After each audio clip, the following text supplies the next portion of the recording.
Das, was gerade rings um uns herum geschieht, zum einen, zum anderen die krassen Energien aus dem Universum, die uns erreichen und die zumindest die Sensiblen unter uns deutlich spüren, können schon mal für ein krasses Gedankenkarussell sorgen und daraus abgeleitet dann für Gefühlschaos. Wie du das Ganze managen kannst, das schauen wir uns jetzt zusammen an.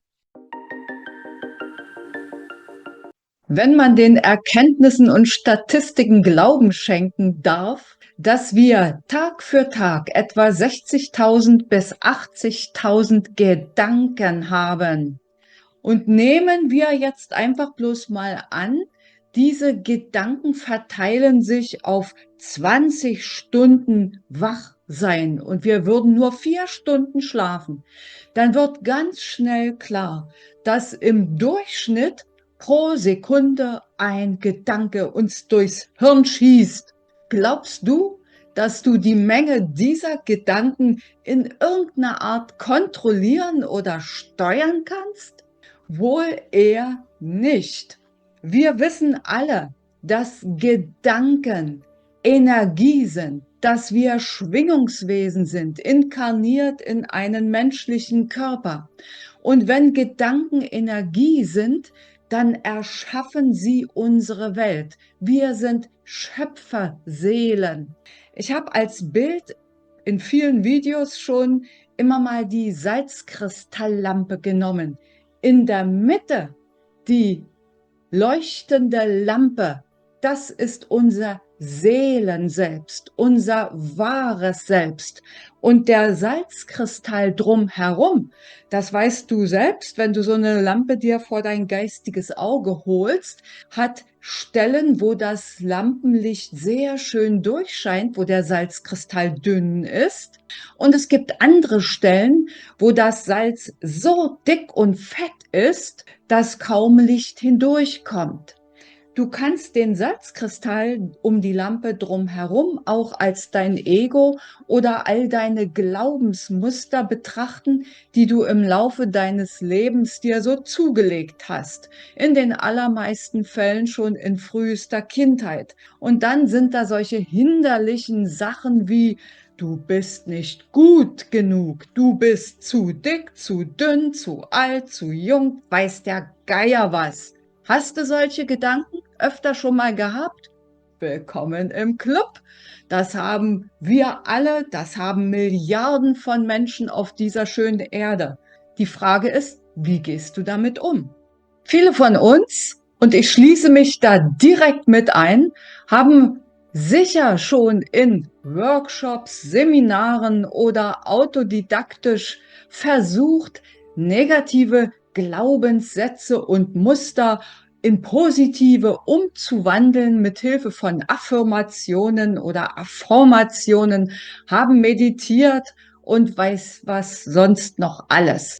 Und häufig genug wirst du festgestellt haben, dass mitunter ein einziges Reizwort vom Partner, von der Partnerin, von einem Kind, einem Elternteil, der besten Freundin ausreicht, um dich in Rage zu bringen.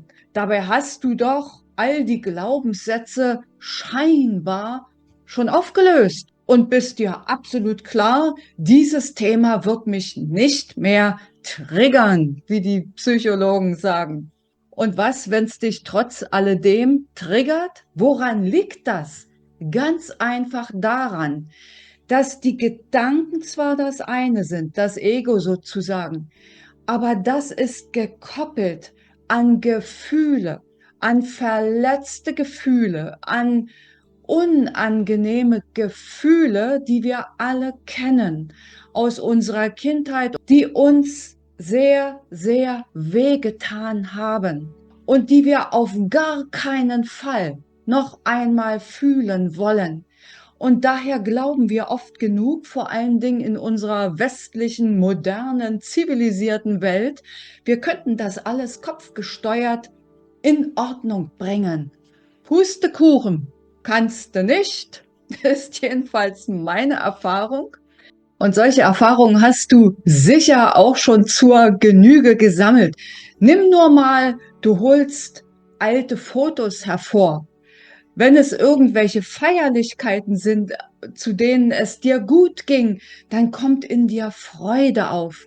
Deine Gedanken sind bei der Feierlichkeit, du zelebrierst es in Gedanken noch einmal und sofort werden die entsprechenden Gefühle wachgerufen. Oder genau das Gegenteil, eine alte Liebe. Das Foto hast du komischerweise immer noch in irgendeinem Schuhkarton in der untersten Schublade.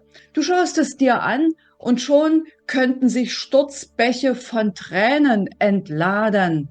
Unsere Gedanken erzeugen Gefühle und die können auch vollkommen spontan hervortreten. Du brichst aus heiterem Himmel scheinbar in Tränen aus, weißt natürlich nicht, weil dir der Gedanke gar nicht bewusst geworden ist, woher der rührt. Was kannst du tun, wenn solche Geschehnisse dich in der Öffentlichkeit erreichen? Du bist mitten unter Menschen und brichst plötzlich in Tränen aus. Ja, da hast du noch die Worte deiner Mutter, deiner Oma vielleicht im Ohr, die da sagte, sei doch nicht so eine Heulsuse. Oder zu einem Jungen, Indianer kennen keinen Schmerz vom Papa. Aber was spricht dagegen, Gefühle zu haben und sie auch zu äußern, sie fließen zu lassen?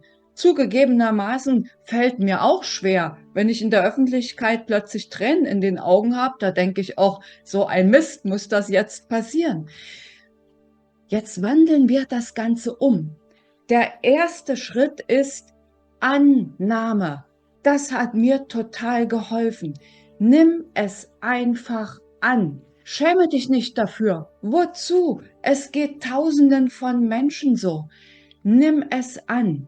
Und im Gegenteil, du kannst dir sagen, wow, bis dato habe ich meine Gefühle nicht zulassen können. Jetzt kann ich sie annehmen, zulassen, zum Ausdruck bringen. Egal, was für ein Gefühl es ist, ob es Neid ist, ob es Angst, wovor auch immer ist, ob es Wut und Aggression ist. Und danach fragst du dich, was ist der Hintergrund? Bei Angst und Trauer fällt es uns vielleicht noch einigermaßen leicht, das nicht nur wahrzunehmen und auch zum Ausdruck zu bringen, aber bei Wut und Aggression, da wird's schon kritisch. Was mache ich denn? Ich kann nicht meinem Nachbarn plötzlich eine runterhauen, bloß weil mir danach ist. Also Aggression, hoffe ich mal, und Wut, die wirst du allenfalls verbal zum Ausdruck bringen und dich am Ende auch nicht dafür schämen. Manches muss einfach raus. Wichtig ist, sich danach damit auseinanderzusetzen und zu überlegen, was ist der eigentliche Hintergrund? Was steckt dahinter? Und wie kann ich das jetzt in Zukunft anders machen? Da habe ich auch etwas für mich gefunden. Und zwar, wenn ich merke, in mir kommen Gefühle hoch, für die ich keinen Gedanken, den ich vorher bewusst gedacht habe, äh, in Zusammenhang bringen kann, dann habe ich sozusagen neben der Annahme, dem Zulassen des Gefühls ein Mantra. Ich habe mir auf dem Homescreen meines Smartphones ein schönes, mich persönlich beruhigendes Bild von einem besonderen Urlaub hinterlegt und zusätzlich ein Mantra als Schriftzug darauf gebracht. Und zwar so, dass keine App das Ganze verdeckt. Das heißt, jedes Mal, wenn ich auf mein Handy gucke, sehe ich sowohl diesen wunderbaren Hintergrund, das Bild und auch das Mantra.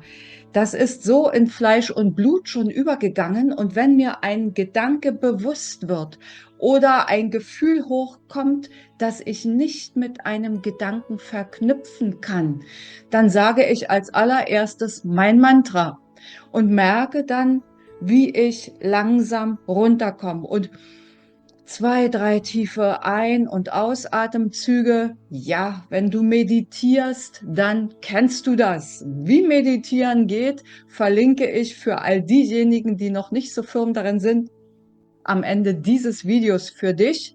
Und ich würde mich natürlich auch sehr freuen, wenn du meinen Kanal abonnierst, ein Like dalässt, falls dir dieses Video Inspiration gegeben hat und vielleicht auch einen wertschätzenden, netten Kommentar hinterlässt. Das soll's gewesen sein an Inspiration für dich. Ich hoffe, es war etwas für dich dabei. Ich wünsche dir eine gute Zeit und sage bis zum nächsten Video oder Podcast. Tschüss.